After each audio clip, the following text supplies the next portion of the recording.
icyerekezo 2050. Radio Imanzi 105.1 FM.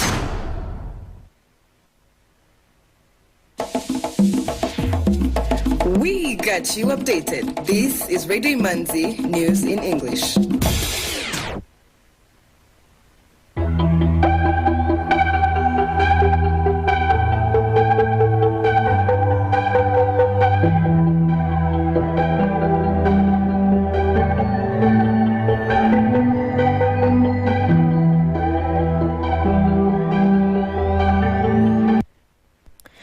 You are tuned to Radio Imanzi, broadcasting from Kigali. Here is the news in English, brought to you by Fiona Umuganwa. The headlines. The Ministry of Infrastructure has paid a visit to the Ruhanga Memorial Site to pay their respects to the victims of the 1994 genocide against the Tutsi.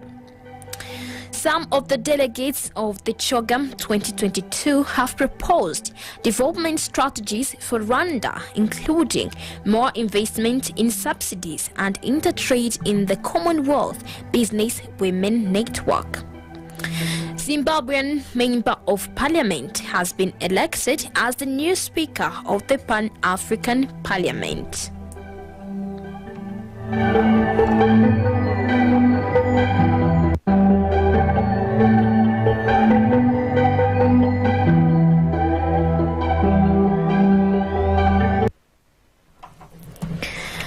Welcome back. News in detail. The Ministry of Infrastructure has paid a visit to the Ruhanga Memorial Site to pay their respects to the victims of the 1994 genocide against the Tutsi. The Minister of State in the Ministry of Infrastructure, Engineer Patricia Uwase, urged the bereaved families to use the memory of their loved ones as a source of strength to reconcile and rebuild. She also asked employees of the Ministry of Infrastructure to join forces with other Rwandans to combat those who spread genocidal ideologies and incite genocide denial.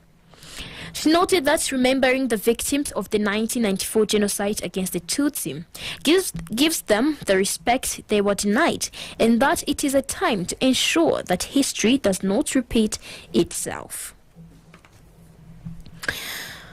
Now, the Rwanda Development Board, along with private tour operators, are participating in the Rwanda Tourism Business Week in Tel Aviv, Israel.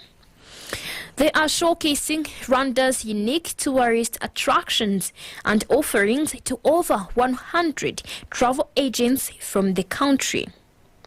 The meetings include business-to-business sessions and cultural showcases that aim to provide the Israeli travel operators with up-to-date information on Rwanda so they can promote the destination and attract more Israeli travelers.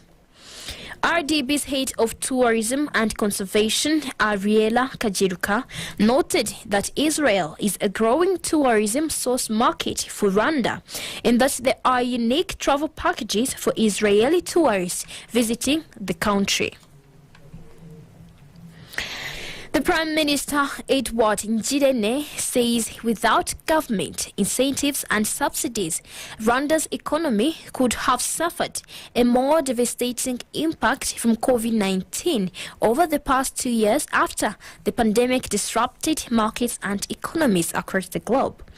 Now, some of the delegates of the CHOGM 2022 have proposed development strategies for Rwanda, including more investment in subsidies and intertrade in the Commonwealth Business Women Network.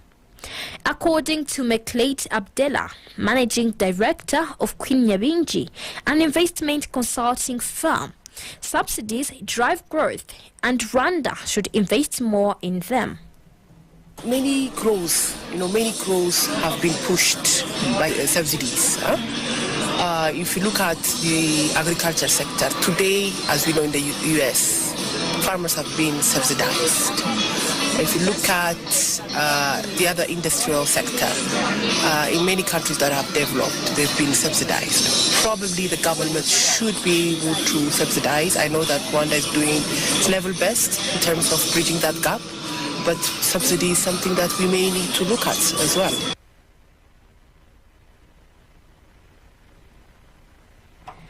Lightness Ladislaus Salima, the chairperson of the Commonwealth Business Women's Network Tanzania chapter, said Rwanda could benefit from intertrading in the Commonwealth Business Women Network.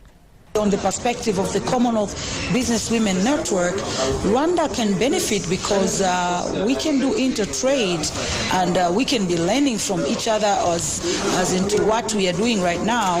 For instance, now we have a lot of women who have been going through training of capacity building from various trainings that they've won, but also we have varieties of produce that we have from the government, whereby, for instance, Stamiko have been producing the briquettes, which are good for fuel, for cooking, for instance, which Rwanda can also benefit because we are the agents as well on that. So I think what we need is information that we have to share with the Rwandan people so that we can exchange information and benefit from each other. Over the last 10 years, Rwanda has implemented a successful doing business reform agenda in order to create a favorable and competitive business environment.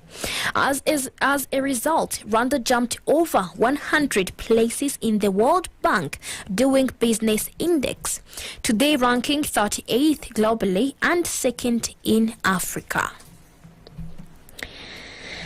Members of the regional parliament began the final leg of their country consultations on a draft law meant to protect and facilitate the attainment of sexual and reproductive health rights and services of people in the East African community.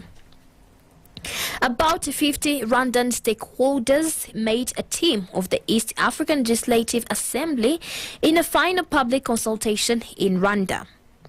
Patience Idibagiza, Executive Director of Afro-Arc, said the bill is particularly important for a section of the population which is considered most at risk in issues related to sexual and reproductive health rights and services. Afro-Arc is a local youth and women-led organization envisioning creating a gender-equal generation. Idibagiza said this bill comes to reinforce the already existing policies and also help in the revision of some policies and guidelines in different partner states. Every person, including women, youth, and people with disabilities, or the population that is lagging behind in terms of accessing related services, are going to be fully recognized. Bishop John Ruchahana, President of the National Unity and Reconciliation Commission, said the bill is good in the sense that it removes some obscurities in relation to the management of our society as far as the future is concerned. The bill was introduced 5 years ago by former Rwandan Representative Dr. Odette Nyiramirimo. Lawmakers and other regional stakeholders such as Health Development Initiative, Health HDI, an independent non-profit organization based in Kigali, are pushing for it to be passed and enacted as soon as possible. SP, in partnership with Craig Limited, a local improved cooktop manufacturing company based in Rwanda, and BB Energy, have embarked on a project to distribute improved cooktops to households across Rwanda. The proposed project activity will replace the traditional cooking methods, which will help reduce the amount of wood needed for cooking. This will result in reduced greenhouse gas emissions and will also lead to improvement in health conditions of women in the household and in employment opportunities. Given that the proposed project is considered an emission reduction project and will thus help combat climate change, it will be registered to the verified carbon standard as improved cook stove group project in Rwanda. The project will operate as per the guidelines of the standardization body and is expected to provide socio-economic development to the country. Some items of international news on Radio Imanzi.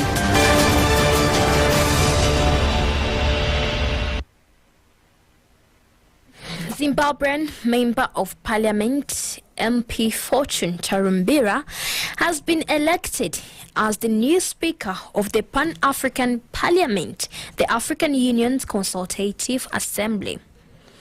The Zimbabwean is the first delegate from Southern Africa to be elected as its head after several presidents from West and East Africa.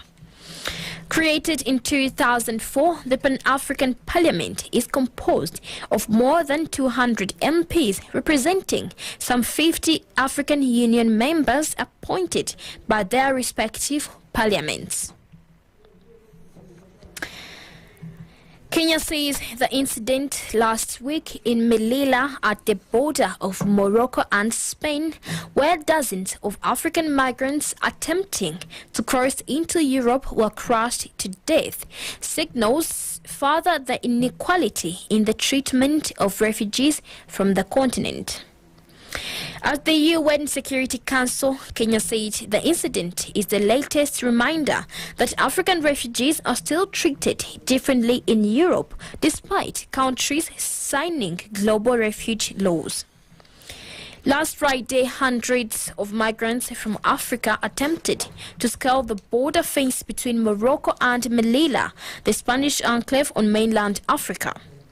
Reports show that the emerging chaos after Moroccan guards fired tear gas at them led to a stampede and crash, killing at least 24 migrants. Rights groups in the area reported seeing 37 bodies with several dozens of migrants injured.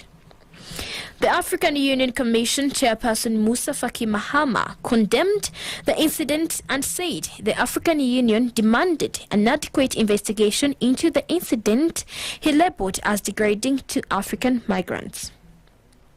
He said the incident has stained both Morocco's credentials as an African country, as it is their border guards who fired on the migrants, and Spain's record of treating migrants. After the council session, the Kenyan diplomat said that the migrant problem is a result of failed policies to deal with conflicts in Africa and a problem of disputes in Africa caused by the very countries shutting doors on those fleeing trouble. R&B singer R.kelly has been sentenced to 30 years behind bars for leading a decades-long effort to recruit and trap teenagers and women for sex. In September, R.kelly was found guilty on all 9 charges he faced, including the most serious of racketeering. Brian Peace, the U.S. Attorney for the Eastern District of New York, hailed the sentence as a significant outcome for the 11 victims who testified about the horrific and sadistic abuse they endured. The sentence comes just over a month before jury selection is due to start in Kelly's separate, long-delayed federal trial in Chicago on August 15th. In that case, Kelly and 2 of his former associates are alleged to have rigged the singer's 2008 pornography trial and hid years of sexual abuse of minors. The musician, who once dominated R&B, also faces prosecution in 2 other state jurisdictions. Economic news is a regular feature on Radio Imanzi.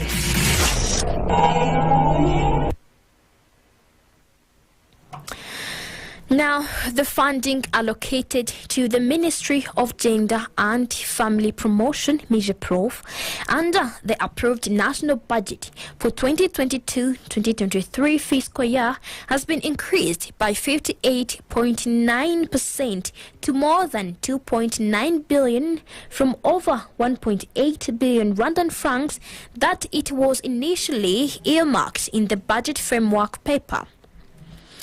While presenting the 2022-2023 National Budget Analysis Report to the plenary sitting of the lower chamber of Parliament, MP Omar Munyaneza, chairperson of the Committee on National Budget and Patrimony, say that the rise in the ministry allocation is expected to support efforts to address issues affecting families. He said MIGEPROF was given this additional funding with a view to further solve the issues negatively affecting the Rwandan society. He noted that those issues were observed by MPs when they were visiting families living in conflicts across the country from March 12th to 30th this year. On Friday, May 6, 2022, the Chamber of Deputies adopted a resolution to summon the Minister of Gender and Family Promotion to provide explanations to the issues affecting the Rwandan families, especially spouses. The Parliament said lawmakers interacted with over 800 families challenged with conflicts. MPs revealed there were families with conflicts in all sectors of the country, with some of them being moderate, while others being at extreme levels. In most cases, they said family conflicts were attributed to misunderstandings on how to manage family assets, and wasteful spending of family resources was also reported. Concubinage, adultery, evading marital responsibilities, drunkenness, poverty, domestic violence, inflexibility, and not seeking forgiveness amongst spouses.